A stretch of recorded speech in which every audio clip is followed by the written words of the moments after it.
Mathematics first year की book में से जो यूनिट नंबर 6 है उसका एक इंतहाई अहम क्वेश्चन समझते हैं। तो ये क्वेश्चन बोर्ड इम्तिहान में कुछ इस तरीके से पूछा जाता है कि if 5 8 are two arithmetic mean between A and B, find A and B. कह रहे हैं अगर 5 और 8 दो अरेथमेटिक मीन है, जिस तरह के इस जगह पर लिखा हुआ है, किसके बिटवीन, ए और बी के बिटवीन, यानी कि ए और बी के दरमियान अगर 5 और 8 दो अरेथमेटिक मीन हो तो फिर आपने ए की वैल्यू फाइंड करनी है और उसके बाद आपने बी की वैल्यू जो है वो भी फाइंड करनी है। तो ये वाला क्वेश्चन किस तरीके से हम सॉल्व करेंगे।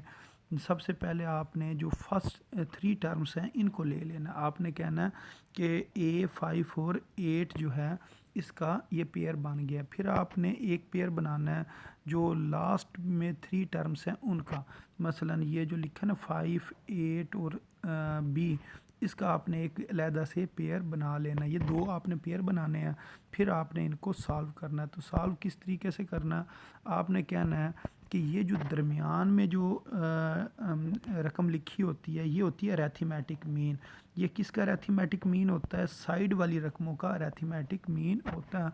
तो इसका फार्मूला ये होता है कि ये जो साइडों पर रकमें लिखी हुई हैं इन दोनों को करते हैं जमा, यानी कि ए और 8 जो साइडों पर लिखा हुआ है इसको करते हैं जमा और इसको 2 पे डिवाइड कर देते हैं।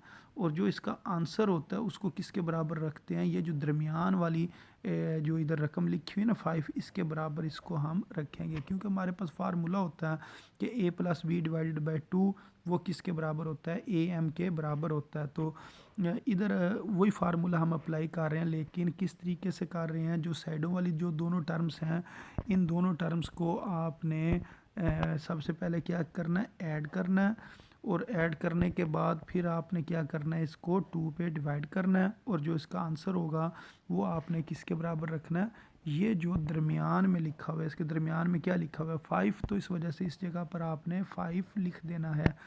अब सिंपल इसको जो है ना मल्टीप्लाई करेंगे। मसलन ये जो 2 डिवाइड हो रहा है ये अब दूसरी साइड पर आकर 5 के साथ मल्टीप्लाई हो जाएगा, ये बन जाएगा 2 मल्टीप्लाई 5, ये हो जाएगा 10। इधर क्या लिखा हुआ है a प्लस 8, तो ये जो प्लस 8 है इसने दूसरी तरफ आकर -8 हो जाना। तो 10 में से 8 निकालेंगे तो यहाँ हमारे पास a का आंसर कितना निकल आएगा, 2 निकल आएगा। अब सेम इसी तरह हमने जो दूसरी साइड पर ये जो हमने 3 टर्म्स ली थी इनको सॉल्व करते हैं। तो मसलन ये हमने लिखा हुआ था 5 8 और b। अब इसके जो दरमियान में लिखा हुआ है ये जो 8 लिखा हुआ है ये हमारा क्या है जी, अरेथमेटिक मीन है। अच्छा, अब अरेथमेटिक मीन का फार्मूला क्या है कि आपने ये जो साइडों वाली जो 2 टर्म्स हैं इनको ऐड करना है। तो इधर अगर आप देखें 5 और बी, इन दोनों को ऐड किया और 2 पर डिवाइड कर दिया और जो इसका आंसर है उसको किसके बराबर रखना है, ये जो दरमियान में लिखा हुआ ना 8, इस 8 को आपने इस जगह पर लिख देना है।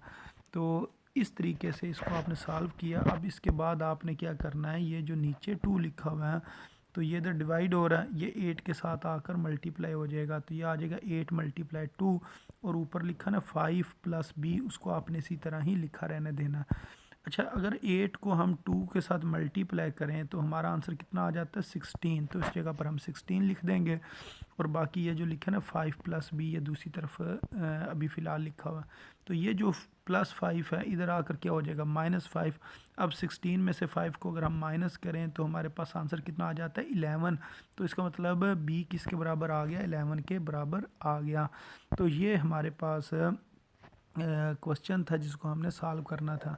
इसके अंदर एक थोड़ी सी ये बात भी बताई हुई है, इस जगह पर हिंट दिया हुआ है याद रखने के लिए। अगर हमारे पास 3 जो टर्म्स हैं वो गिवन हो, if 3 terms are given, then जो अरेथमेटिक मीन होता है वो बराबर होता है first plus third term divided by 2 के। यानी कि जो फर्स्ट टर्म है ये मसलन ये फर्स्ट है और ये क्या थर्ड टर्म है, इन दोनों टर्म्स को आपने क्या करना है, ऐड करना है और फिर 2 पर डिवाइड करना है। तो ये जो इस फार्मूले की मदद से ये क्वेश्चन सॉल्व हुआ था, इस फार्मूले को हमने ये नीचे लिख दिया है ये याद रखने के लिए। बाकी आपने सॉल्व इस तरीके से ही करना है जिस तरह ये मैंने ऊपर ये क्वेश्चन सॉल्व किया था।